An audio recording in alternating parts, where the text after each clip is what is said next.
सीताराम।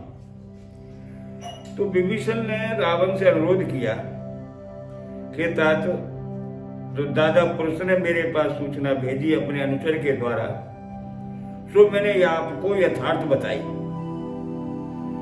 जब सारी कहानी विभीषण ने बताई उस समय रावण का महामंत्री वृत्रसाचर, जो रावण का नाना भी था, यानी केकसी के पिता, बहुत योग्य थे और महाबली भी थे।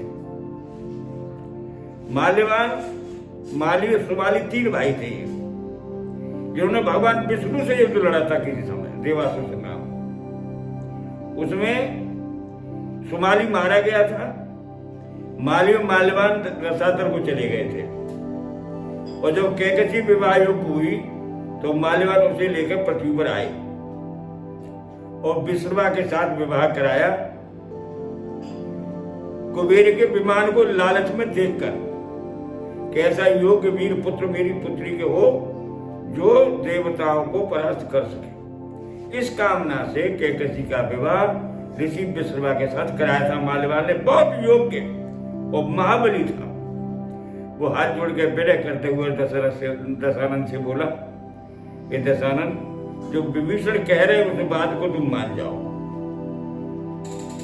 बड़ी सुखदायी बात है ये, बहुत अच्छी बात है। इसे हृदय में धारण करो, उसका अनुपालन करो। इतनी सुनकर रावण क्रोधित हो जाता है और क्रोधित होकर यहाँ कोई है रेवको उत करत कहत सटलो, ये मेरे दुश्मन के गुणों का बखान कर रहे हैं। दोनों के दोनों सट मूर्ख है, कोई है इन्हें यहाँ से दूर, दरबार से बाहर निकालो, दूर करो है। तो रावण की बात सुनकर वो वृद्ध माल्यवान उसके भाव को समझ जाते हैं और दरबार छोड़कर अपने घर को चले जाते हैं। लेकिन विभीषण तो छोटे भाई था, वो कल्याणी चाहता था अपने भाई का। फिर दोबारा हाथ जोड़कर गिड़गिड़ाते हुए कहने लगा, भैया, अच्छी मति और बुरी मति, कुमति और सुमति प्रत्येक व्यक्ति के हृदय में होती है, ऐसा वेद पुराण शास्त्र कहते हैं। अच्छी मति ज्ञान और बुरा ज्ञान हर व्यक्ति के अंदर होता है।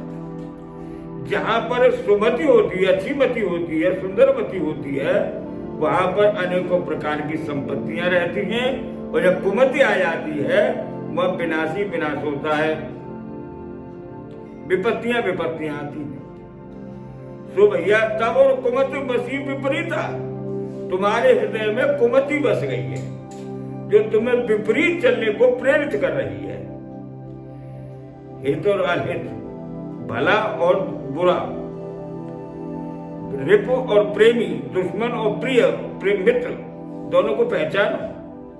जो आज तुम्हारी तारीफ कर रहे हैं, तुम्हें उत्साहित कर रहे हैं, ये तुम्हारे मित्र नहीं है, शत्रु है। और जो तुम्हें हम दुश्मन दिखाई दे रहे हैं दोनों, हम तुम्हारे असली मित्र हैं, तुम्हारा भला चाहते हैं। ये निश्चर जितने भी दिखाई दे रहे हैं राक्षस कुल की कालरात्रि के समान है। कालरात्रि के समान छाए हुए तुम्हारे साथ, तेज सीता पर प्रीत गनेरी। और जिस कालरात्रि के समान सीता लंका में बैठी हुई है, उस पर तुम प्रेम कर रहे हो। ये कालरात्रि के समान सगनी साथरों खा जाएगी। अतः तात चरण गहे मांगे राखे मोर दुलार, जैसे बचपन से तुमने मुझे प्यार किया है, दुलार किया है, छोटे भाई की तरह से, मैं आपकी जड़ पकड़ कर कहता हूं, उस पुराने दुलार को, उस प्रेम को बनाए रखो। सीता को राम को दे दीजिए, इसे तुम्हारा अहित नहीं होगा, तुम्हारा भला ही भला होगा।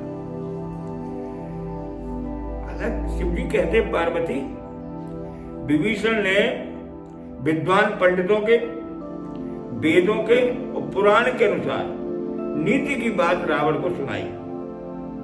लेकिन रावण इन बातों को सुनकर समझने की बजाय उसे क्रोध आ जाता है। वो क्रोध करके खड़ा होता है और कहता है कि दुष्ट, मृत्यु तेरे निकट आ गई है, इसलिए तू ऐसी मुझसे बात कर रहा है। मेरे ही कारण तू अब तक जीता हुआ है, जिंदा रहा। जैसे सदा छठ मोर जिया बाप, सदैव से ही तू मेरे ही बल की वजह से जीवित है। और तुझे मेरे दुश्मन का पक्ष अच्छा नजर आ रहा है। तू मेरे दुश्मन की तारीफ कर रहा है, उसके गुणों का बखान कर रहा है। तू बता, इस संसार में ऐसा कौन है? कैसन खलस को जगमाई, संसार में ऐसा कौन है दुष्ट? तू बता मुझे, जिसे मैं भी बुझाऊं कोई बल पर जीता नहीं। बता, संसार में कोई ऐसा नहीं जीवधारी जिसे मैंने जीता न हो। ममपुर में तपस्या प्रीति, मेरे नगर में तू वास करता है, उन तपस्वियों के बखान कर रहा है गुणों का, उनसे तू प्रेम रखता है। इसलिए सठ जा, उन्हीं से जाकर मिल जा, उन्हीं के पास जा, उन्हीं को जाकर ये नीति की बात सिखाना। असके कीने से चरण प्रहारा, ऐसा कहते हुए रावण ने विभीषण के चरण मारा, लात मार। अनुज गए पर 12 छोटे भाई ने उसके चरणों को बार बार पकड़ा, बार बार पकड़ के कहते हैं, शिवजी पार्वती ये संत का गुण है। उमा संत का यही बढ़ाई, संत की यही विशेषता है कि जो बुरा चाहता है संत उसका भी भलाई चाहता है। और विभीषण कहने लगा, तुम पे तो सरे से भले ही मैं मारा, तुम मेरे पिता के समान हो, मेरे बड़े भाई हो, और तुमने भले ही मुझे लात मारी, बड़े दरबार में मुझे अपमानित किया, लेकिन फिर मैं कहता हूँ राम भजे है तो नाथ तुम्हारा है। स्वामी, राम के भजन करने से ही तुम्हारा भला होगा, अन्यथा संसार में कोई तुम्हारा भला नहीं कर सकता। इतना कहते हुए रावण की उस आज्ञा को मानकर जा, उन्हीं को नीति सिखा। सचिव संगले नौबत गए, अपने मुख्य सचिवों को साथ लेकर के आकाश मार्ग उड़ जाता है। और समय सुनाए कहते समय आकाश में पहुंचने के बाद विचार करने की बात है भक्तों, जब तक रावण के सामने रहा तब तक तो रावण से विनय करता रहा, अनुरोध करता रहा कि भैया राम को बच, तेरा कल्याण होगा। और जो लात मार दी और सचिवों से उड़ गया आकाश को, जब पहुंच जाता है तो वहां से आकाश से कहता है, समय सुनाए कहते समय सबको सुनाकर कहता है कि सुनो भैया, राम संकल्प सत्य संकल्प प्रभु सभा काल वस्तु। राम जो संकल्प कर लेते उसे पूरा करेंगे। वो संकल्प करके आए सीता को ले जाने के लिए, तुझे मारने के लिए, उनको सत्य संकल्प है, जो संकल्प करते उसे सत्य करते हैं। और तेरी सवारी काल की वशीभूत है। इस तू कहा तो मैं रघुवीर शरण, मैं रघुवीर और राम की शरण में जा रहा हूँ। जाओ देव जन खोर, कोई लंकावासी मुझे कोई बुराई मत देना, मुझे कोई बुरा मत कहना। तुलसीदास जी तो कवितावली में यहां तक लिख देते हैं, या लात मारने के ऊपर, वेद विरुद्ध महिष मुनि साधु सशोक किए सुन लोक उजारो। और कहा कहूं ती हरि तबहु करुणा कर गोपन धारो। सेवक छोज छाण क्षमा तुलसी लख्यो राम स्वभाव त्यारो। तोलो न दाप दल्यो दशकंदर जोलो विभीषण लातन मारो। देखिए सभी देवताओं को तहस नहस कर डाला, स्वर्ग को भी विनाश कर डाला, सभी देवताओं को मार मार के इधर उधर कर दिया, लेकिन राम जी ने तब भी क्रोध नहीं किया। और क्या कहा जाए, उनकी पत्नी का हरण करके ले गया, तब भी राम जी उससे मित्रता ही चाहते थे।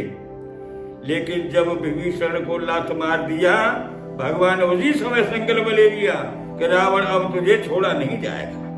तो दास पर इतनी अनुकंपा भगवान की, इतने दयालु है सच्चिदानंद परमेश्वर कि दास के प्रति वो अपना सर्वस्व त्याग, अपनी पत्नी पर भी क्रोध नहीं किया, जिसने दास के लात मारने पर उन्होंने संकल्प ले लिया रावण को मारने का। बोलो कड़ाकर सीता।